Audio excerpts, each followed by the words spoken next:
جئنا لنخرج العباد من عبادت العباد الى عبادت اللہ۔ اے رستم، ہم اس لیے دنیا میں آئے ہیں تاکہ لوگوں کو اللہ کی بندوں کی بندگی سے نکال کے اللہ کی بندگی کے سے لگا دیں۔ لوگ انسانوں کے غلام بنے ہوئے ہیں، لوگوں کو انسانوں کی غلامی سے نکال کے اللہ کا بندہ بنا دیا جائے۔ وَمِن جَوْرِ الْأَدْيَانِ إِلَىٰ عَدْلِ الْإِسْلَامِ۔ لوگ طرح طرح کی ظلم و ستم کے شکار ہیں۔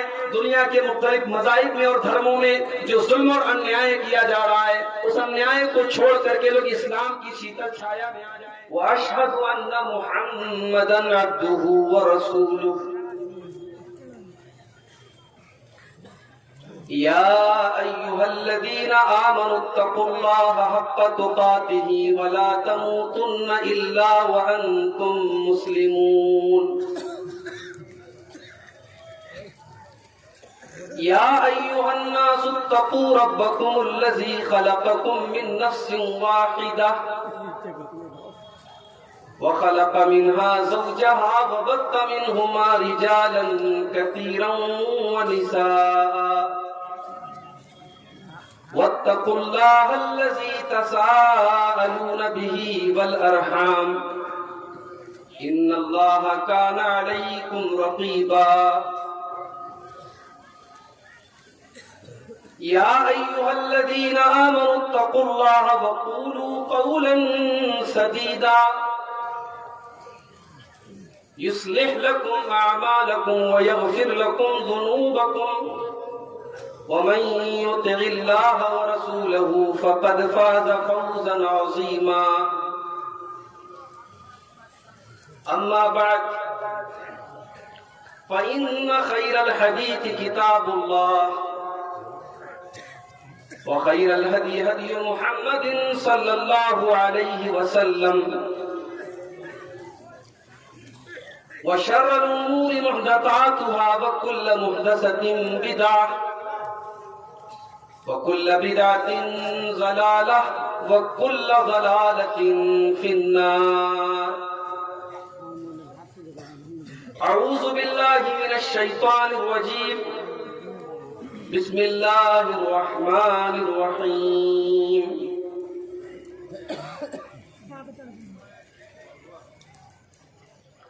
وَأَطِيعُوا اللَّهَ وَرَسُولَهُ وَلَا تَنَازَعُوا فَتَفْشَلُوا وَتَذْهَبَ رِيحُكُمْ وقال النبي صلى الله عليه وسلم المؤمن للمؤمن كالبنيان يشد بعضه بعضا متفق عليه۔